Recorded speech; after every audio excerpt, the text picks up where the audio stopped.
Bom, mais um exercício para perna, a gente vai fazer o avanço em progressão, ou passada, também conhecido como passada, conhecido como avanço em progressão. Esse exercício é bem comum, que a gente pode usar de duas formas, tem umas regras básicas para as duas formas que a gente vai usar.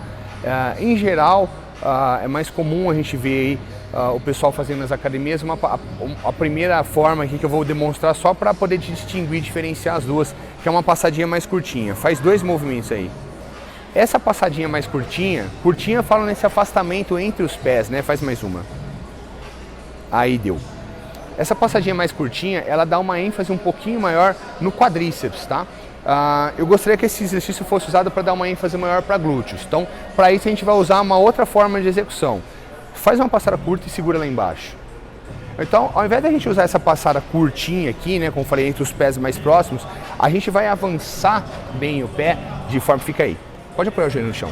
Coloca esse pé aqui na frente. Então a gente vai avançar bem esse pé, vamos abrir, né, o afastamento entre os pés aqui, justamente para mudar esse ângulo de joelho. Ó, o pé estava aqui, mais, aí. O pé estava aqui, tá? O joelho estava avançando em cima do calcanhar, tá? Dessa forma a gente tem uma ênfase maior de quadríceps e a gente vai passar esse pé aqui para frente. Boa, aí tá bom, menos um pouquinho. Tá? Então o joelho vai ficar recuado em direção ao tornozelo, tá? Em direção ao calcanhar. Esse ângulo de joelho mais aberto, ela vai acabar favorecendo uma ênfase maior nos músculos posteriores de coxa e glúteo, tá? Junto com esse avanço do pé ou recuo do joelho, também tem uma mudança da inclinação do tronco. Quando a passada é mais aberta, o tronco ele fica um pouco mais inclinado. Volta à posição de novo. Na passada mais fechada, quando o joelho avança aqui, o tronco acaba ficando um pouquinho mais em pé. Vamos trocar a perna. Aí fica mais fácil para verificar essa questão do ângulo. Joga o pé um pouquinho mais para trás, não fechar. Essa questão do ângulo, ó, como o tronco está um pouco mais em pé, o ângulo do quadril fica um pouco mais aberto. Então por isso que acaba dando uma ênfase no quadríceps. Quando a gente joga o pé lá na frente e eu acabo inclinando um pouquinho mais, eu fecho esse ângulo de quadril, então eu dou uma ênfase maior em glúteo. Então é justamente esse aqui o diferencial para a gente poder dar uma ênfase maior em glúteo. Afastar mais os pés, não deixar o joelho avançar em cima do tornozelo e manter o tronco mais inclinado. Essa inclinação ela acaba acontecendo naturalmente, eu não preciso forçar o tronco a ficar inclinado. Então a única coisa que eu preciso é deixar o tronco inclinar naturalmente à frente. Observação, cuidado na hora de inclinar para não curvar o tronco tem que permanecer retinho, ó, com a escápula para trás, com o tronco em extensão. A única coisa é que você não precisa ficar forçando esse tronco para trás, que não tem essa necessidade, na verdade nem deve. O tronco tem que permanecer com uma inclinação natural à frente, tá? Bom, regras básicas, independente da forma como for feito, se mais fechado ou mais aberto. O contato do pé com o solo tem que ser sempre na parte lateral do pé. Então o contato ele é sempre feito pela parte lateral do pé e calcanhar. Não pode deixar esse pé tombar para dentro, aqui ó, desabar para dentro, tá? Durante todo o movimento o pé tem que ser apoiado na lateral. Vai lá, desce. Nessa vista frontal mesmo, observar que, principalmente durante a subida, esse joelho tem que estar firme para fora. Durante a subida, esse joelho não pode balançar para dentro. Na verdade, esse joelho não pode balançar, menos ainda para dentro. Esse joelho tem que estar sempre estabilizado para fora. Então, durante todo o processo de subida, faz uma subida, o joelho tem que estar firme para fora, tá? Ativação de transverso. Essa ativação de transverso ela deve acontecer o tempo todo. O umbigo tem que estar para dentro o tempo todo, principalmente quando estiver na fase de descida, tá? Durante a fase da descida, esse umbigo para dentro. Em relação a movimento de subida ou descida. A subida tem que ser sempre horizontalizada. O que significa isso? A subida tem que ser feita de uma vez para cima e para frente, tá? Parou. E para em cima. É importante essa pausa. Depois eu vou explicar o porquê. Volto para trás de novo, tá? A subida não pode ser feita em dois tempos, ou seja, para cima e para frente. A subida tem que ser feita em um tempo só, para cima e para frente uma vez. Por isso, horizontalizada. Vai lá. A descida é ao contrário, tá? A descida ela tem que ser só vertical. Faz uma passada aí. Desce só vertical. O que é uma descida vertical? Na descida horizontal, volta.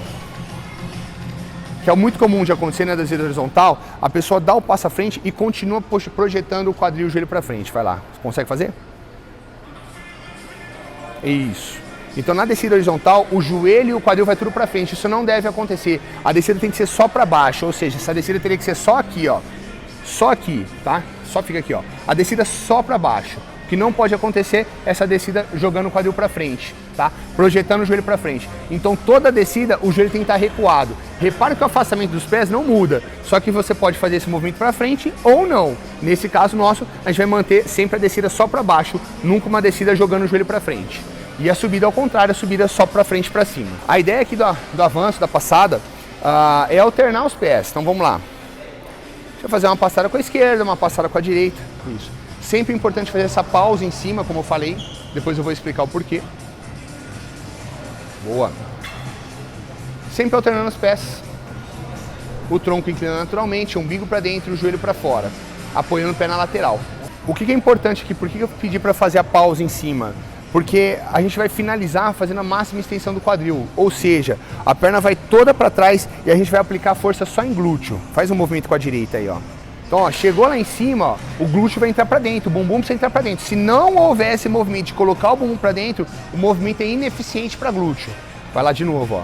Então, ó, chegou lá em cima, o bumbum entra para dentro. Mais uma. Ó, chegou lá em cima, o bumbum entra para dentro. Então não adianta emendar uma passada na outra sem finalizar com esse movimento de contração de glúteo, tá? Por isso é importante fazer essa pausa em cima. O ideal, faz mais duas aí, é descer até quase o joelho encostar o chão, quase. Mas sem bater o joelho no chão, para não dar, né, porrada no joelho, não machucar o joelho. E também o movimento não pode ser muito curtinho, esse movimento tem que ser com amplitude, descendo bastante. Bom, importante aqui. A força tem que ser feita sempre na perna que está à frente, sempre. É somente a perna que está à frente que faz força. A perna de trás, ela só vai servir para equilibrar e guiar o movimento. Quem vai fazer força sempre na perna da frente, tá? O único cuidado que tem com a perna da frente é o seguinte, bota a perna esquerda à frente. Essa perna de trás, a ponta do pé tem que estar sempre apontada pro chão. Esse ponto do pé nunca pode estar assim, ó. Por quê? Numa eventualidade, se houver um desequilíbrio ou uma falta de força e precisar usar um pouquinho mais de força aqui com a perna de trás, se esse pé estiver tombado de lado, como está aqui, e precisar fazer força, um risco de torção no joelho é muito grande. Então por isso que esse pé tem que estar apontadinho para baixo, para manter o joelho alinhado, tá? Importante, vai lá, subiu. Excelente. Última coisa aqui mais importante, a ideia, como eu falei, nessa variação da passada, é tentar utilizar a força mais de posterior de coxa e glúteo. Então significa o quê? Para eu tentar utilizar a força mais de posterior de coxa e glúteo, eu tenho que tentar da melhor forma possível relaxar o quadríceps. Como que eu faço isso? Como eu relaxo o quadríceps?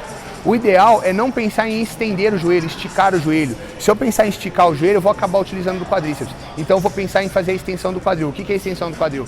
O glúteo, ele faz força para puxar a perna para trás, ou seja, estender o quadril, tá? Então eu vou pensar sempre com a perna da frente, pensar em levar a perna para trás, tá? E não pensar em empurrar o joelho, em empurrar o chão, estender o joelho para poder relaxar justamente o quadríceps. Vai lá.